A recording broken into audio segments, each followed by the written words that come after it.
নমস্কার, আমি তুলসী হারবার এগ্রিকালচার থেকে আসছি। আমি মেমারিতে এসেছি, ঠিক আছে। ক্যামেরাম্যান নাই বলে আমি ক্যামেরাটা করছি। তো এই দাদারা 3 বছর চাষ করছে এবং এক লেবারও আছে, ওনাদেরই সব দেখাশোনা করে এই ভদ্রলোক। তো আমি প্রথম দাদাকে জিজ্ঞাসা করবো যে এই 1.5 কিলো সারেতে আপনি কত বছর চাষ করছেন আর কি বুঝতে পারছেন অর্গ্যানিক সার দিয়ে? 1.5 কিলো সারে আমি প্রথমে করেছিলাম 1.5 বিঘে ফার্স্ট। তারপরের বছর বর্ষায়? হ্যাঁ হ্যাঁ। তারপরের বছর করলাম আপনার 2 বিঘে জমিতে দিয়েছিলাম। হ্যাঁ। আর এবছর মোটামুটি প্রায় 2.5 বিঘে জমিতে দেওয়া হয়েছে। হ্যাঁ। তো কি বুঝতে পারা যাচ্ছে যে এই 1.5 কিলো সারেতে পরকে পর চাষ তো মানে জমির পরিমাণ বাড়ছে, হ্যাঁ, সারের পরিমাণ কমে যাচ্ছে অটোমেটিক। হ্যাঁ। আর ওই ফলনটা বাড়ছে, আচ্ছা। মাটির যে উর্বর ক্ষমতাটা হ্যাঁ, সেটা বেড়ে যাচ্ছে, আমরা বুঝতে পারছি। জল ধারণ ক্ষমতা। যেমন আমি এবারের নিজস্ব আমি ঘটনাটা বলি যে ইয়েতে বৃষ্টিতে তো এবার আমরা গোড়ায় কিছু চাপান দিতে পারিনি, শুধু রুইয়ে দিয়ে চলে এসেছিলাম। যখন আমি দিন 15-20 পরে মাঠে গেলাম স্প্রে করবো বলে, তখন দেখলাম অন্য জমিতে যারা রাসায়নিক চাষ করেছে তার থেকে আমার জমির ধান গোছ হয়ে গেছে এবং ধান কালো হয়ে আছে, মনে হচ্ছে না যেন আমার জমিতে চাপান দিয়ে দেওয়া। আচ্ছা।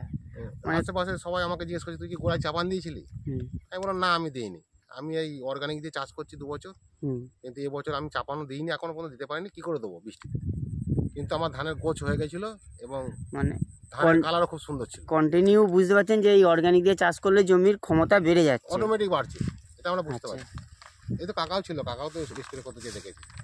আচ্ছা, আপনি তো এনাদের ধান কাটছেন নাকি? অন্য জমিতে ধান কাটা হচ্ছে।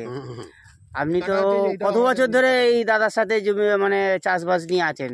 এনাদের কত বছর ধরে দেখাশোনা করছেন? বহুদিন থেকে, একদম ছোট থেকেই? তো এত বছর যে দেখাশোনা করছেন, ধানটা যে ওই সার দিয়ে যে চাষ করছে কিরকম বুঝতে পারছে যে আগের মতো ধান হচ্ছে কি বেশি হচ্ছে? আগের থেকে এবারে ধান খুব ভালো হয়েছে, খুব ভালো এই সারটা দিয়ে। এই সারটা দিয়ে? আচ্ছা, আপনার নামটা বলুন তো আর বাড়িটা বলুন দেখিনি কোথায়? আমার বাড়ি বয়রা। বয়রা কোথায়? এটা মেমারি? মেমারি থানা। মেমারি থানা। ওই তো মেমারি দেখা যাচ্ছে, ওই দেখুন। আচ্ছা, আরো যে পাশের জমিতে ধান হয়েছে এটা তো রাসায়নিক সার দিয়ে নাকি? হ্যাঁ, এটা রাসায়নিক সার। আচ্ছা, এনার শীষ একটা দেখি।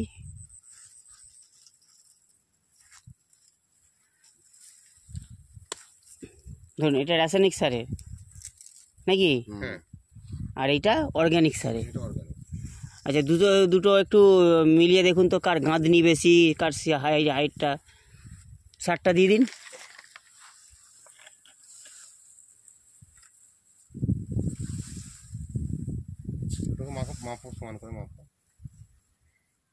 মানে অর্গানিকের গাঁদনি বেশি নাকি?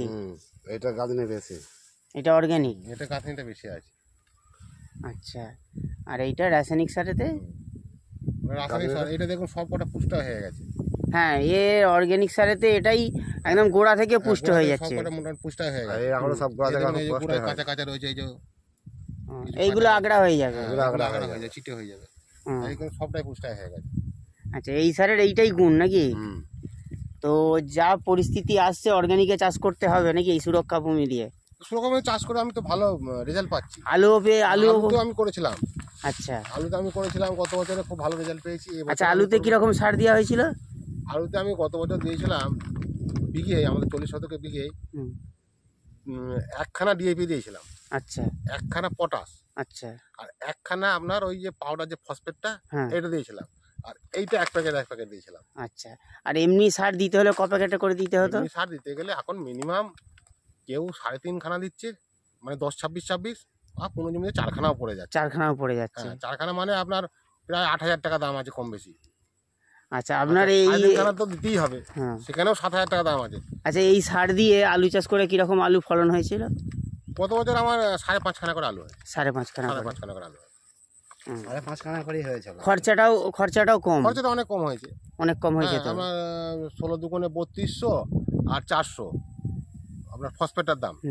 1600 টাকা ডিএপি, 1600 টাকা ফসফেট ছিল গতবারে, 16 দুগুণে 3200 টাকা আর 400 টাকার আপনার হচ্ছে ফসফেট, তাহলে কত হলো? 3600 টাকা।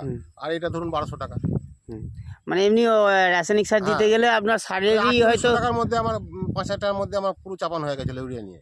আর এমনি রাসায়নিক সার দিতে গেলে ওটা 6,000 টাকা পড়ে যায়। 6,000 7,000 চলে যাচ্ছে। 7,000 চলে যাচ্ছে। তা আপনারা খুশি তো নাকি? খুশি তো, আমরা তো ওইভাবেই তো চাষটা করছি। ঠিক আছে। এবারেও তো করবো আমি আলুতে। আচ্ছা, আরো আমার পাশাপাশি যে আমার ভাইয়েরা সব দেখেছে, কাকারা দেখেছে, তারাও এবারে মানে ইয়ে হয়েছে যে আমরা আলু থেকেই নেবো। আচ্ছা, আপনি কোথায় চাষ করেছেন, এবার ওনাদের কাছে যেতে হবে নাকি? হ্যাঁ, আমার রিলেটিভ একজনা করেছিল, গত বছর তাকে 2 বিঘে জমিতে করিয়েছিলাম। আচ্ছা সে 2 বিঘে জমিতে ধান করে খুব ভালো রেজাল্ট পায়। আচ্ছা ভালো রেজাল্ট পাওয়ার পরে এই বছর তিনি মোটামুটি প্রায় 16-17 বিঘে জমিতে করেছে। মানে যতটা উনি চাষ করে উনি রাসায়নিক মানে অর্গানিকই চাষ করে। করেছে, মানে খুব ভালো। এবং ধানও খুব ভালো হয়েছে, আমি গিয়েছিলাম পরশুদিন, পরশুদিন গিয়েছিলাম, ধান দেখে এসেছি, খুব ভালো। তাহলে নেক্সট ভিডিও ওনার কাছে যেই হবে নাকি? হ্যাঁ, নেক্সট ভিডিও ওনার কাছে করুন। উনি কি বলতে চাইছে সেটা দেখা হ্যাঁ, যাবে। দেখুন, ঠিক উনি আছে। আলুতেও নেবো, আমাকে অ্যাডভান্স বলে দিয়েছি যে আলুতেও আমি এই সার দেবো। ঠিক আছে, ওকে, ধন্যবাদ।